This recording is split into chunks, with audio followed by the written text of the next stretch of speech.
त्या जातीचा मराठ्याचा पाचका केला नाही ह्या गाड्यात काय कसलं जन्मलं का नाही याला काय कसं डोकं नाही का काही नाही वेगळंच दिसतंय याच्यावरती त्या ठाकरे साहेबांनी ते काढायला पाहिजे ते काय कोण म्हणते ते वाकडं तिकडं हा लय धोरणात दिसन गडी असं हे याचं एक नाही.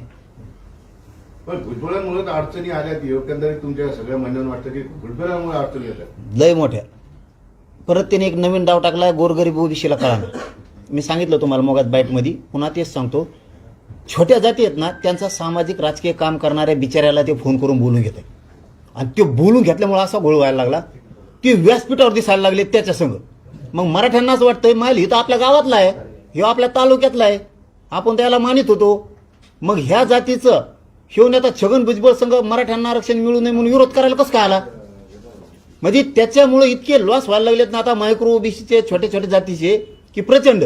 आणि ते फक्त आशा दाखवितोय सगळेच कसं काय निवडून आणीन तो निवडून आणायची आशा दाखवतो पदाची आशा दाखवतो सगळ्यालाच कसं काय भेटतील असले डाव करतोय ती. पण याच्या पाठीमागून एक मोठा लॉस व्हायला लागला ओबीसीचा की छोट्या छोट्या जातीचे लोक छोट्या छोट्या जातीचे सामाजिक राजकीय काम करणारे जे नेते आहेत ना त्यांना सोबत घेऊन बसायला आणि त्यांच्याही ध्यानात नाही आलं की छगन भुजबळ त्याच्या स्वार्थासाठी घेऊन बसतोय आपल्याला. पण आपलं राजकीय करिअर खराब व्हायला लागलं इथं आपले संबंध गाव लेवलवर खराब व्हायला लागले मराठा संघ. हे सुद्धा छोट्या छोट्या जातीच्या ओबीसीच्या सामाजिक राजकीय काम करणाऱ्या ओबीसीच्या नेते बांधवांनी सुद्धा समजून घ्या.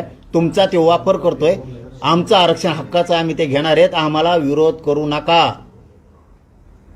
त्याला आम्ही यश येऊ देणार नाहीत. काही सोकॉट मराठा समाजाचे नेते हे असं समजतात की महाराष्ट्र आणि मराठा समाज त्यांच्या दावणीला बांधलेला आहे. कोण म्हणलं अरे अरे त्याचं जाऊन दे ते बावचळला ते बावचळ ते नुसतं पिसळ्याला कुत्र्यासारखं करायला लागलंय ते हतबल झालेला माणूस आहे.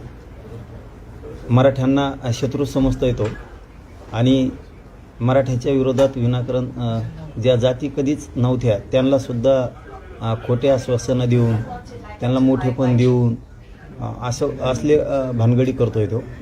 आणि मराठ्यांच्या पोरांचं कसं वाटलं होईल याच्यासाठी तो काम करतोय. त्याच्यामुळं आम्ही त्याला आता महत्त्व द्यायचं कमी करायचं ठरवलं आहे की मराठ्यांना आणि मराठा समाजाच्या लेकराबाळांना तो शत्रू समजतोय. त्यामुळं त्याचा विषय इथून पुढं आता आम्ही संपवतो कारण ते लयच हातबल झाले लयच कसलं करून म्हणजे येड त्याला गोळ्या म्हणजे येड लागू नाही खरंच इतकं बावचळण झालं एका GR मध्ये. बरं ते असंही म्हणाले की उठले की हॉस्पिटल सुटले की पुन्हा हॉस्पिटल किडन्या खराब झाल्या पिऊन पिऊन जे काही बोलायचं ते बोलतात. तू ये माझ्या संग प्यायला मग तू काही बोलत त्याचं काय आता ते वय झालं तसं तसं लोक म्हणतात ना उतरत्या वयाला वय झालं का मथरं येऊन करीत असतं तसं ते आता ते मथरडं बावचाळवणे झालंय ते त्यामुळे ते गेलं कामातून आता ते कसलं सोपं